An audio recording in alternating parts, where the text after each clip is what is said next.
Hello everyone, আসসালামু আলাইকুম। Welcome করছি আমার নতুন আরেকটা ব্লগে। আজকের ব্লগটা অনেক বেশি ইন্টারেস্টিং, কারণ ওই দিন আমাদের সাথে ঘটেছিল মজার একটা ব্যাপার। সেদিনকে আমরা চলে গিয়েছিলাম আমাদের আটতলার বড় আপুদের বাসায়। এসে আমরা পড়ে গেলাম মহা বিপদে। বিপদের কথা কেন বললাম বলতো? কারণ আমরা এসেছিলাম কিন্তু একটু ওজন মাপতে, যেহেতু ওয়েট অনেক বেশি গেইন করেছে। তো জানতে এসেছিলাম যে এখন আমরা কত ওয়েটে আছি সবাই। আর দেখো, আসার সাথে সাথে আপু যে কি শুরু করলো, ভাবছিলাম আজকে এখান থেকে 5 কেজি বেড়ে যাবো। যেসব ফেভারিট খাবার সে রান্না করছিল আমার। মেইনলি আপু কিন্তু আমাদের সাথে একসাথে ছাদেই ছিল, তো এসেই কিন্তু সে সাথে সাথে রান্নাঘরে ঢুকে গেল। তো যাই হোক, এদিকে কিন্তু আপুর নুডলসটা কিন্তু রান্না শেষ, আর এদিকে কিন্তু দুধ চা বসাই দিচ্ছে। আপুর হাতের চাটাও অনেক বেশি মজা হয়। এরপর বরাবর রান্নাঘরের এই জানলা থেকে দেখলাম এত সুন্দর বাতাস আসছে যে আপনার মনে হয় আপনি রান্নাঘরেই থাকেন। পর্যন্ত তো ঠিক ছিল, মেনে নিচ্ছিলাম, কিন্তু এরপর যা দেখলাম ভাই, এই ফুলকো ফুলকো গরম গরম পুরি দেখে আর লোভ সামলাতে পারছিলাম না। আর তখন রীতিমতোই আমরা আপুকে বলছিলাম যে আপু কেন আমাদেরকে জোর করে রাখলেন, এগুলো খেলে তো আজকে ওজন নিঘাত 5 কেজি বেড়ে যাবে। এরপর দেখো, বাচ্চাদের সামনে যখন নাস্তাগুলো এনে দিলাম, তারা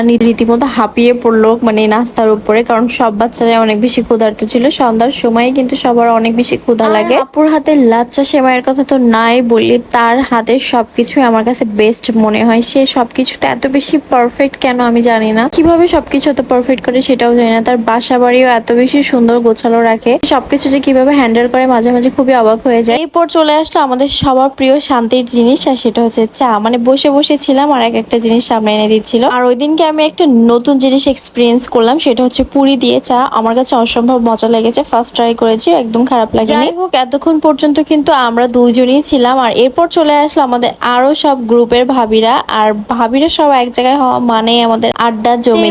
আসলে সবাই আসলো, এসে সবাই মিলে নাস্তা করলাম, আর অনেকক্ষণ ওই দিন আড্ডা দিয়েছি, মানে অনেকক্ষণ ধরে গল্প হয়েছে। আর গল্প টল্প করে সবাই অনেকক্ষণ কথা বলে যে যার বাসায় চলে যাচ্ছিলাম। আর যেহেতু আমরা একদম নিচ তলায়, মানে আপুদের বাসা হচ্ছে ওই যে 8 তলায়, আর আমরা হচ্ছে 7 তলায়, সো অনেক বেশি ইজি হয়, আর মাঝে মাঝেই যাওয়া হয়। তো আজকে এই ছিল আমাদের ছোট্ট একটা আড্ডা। ভিডিওটা এখানেই শেষ করে দিচ্ছি, দেখাবে নেক্সট কোন ভ্লগে। আল্লাহ হাফেজ।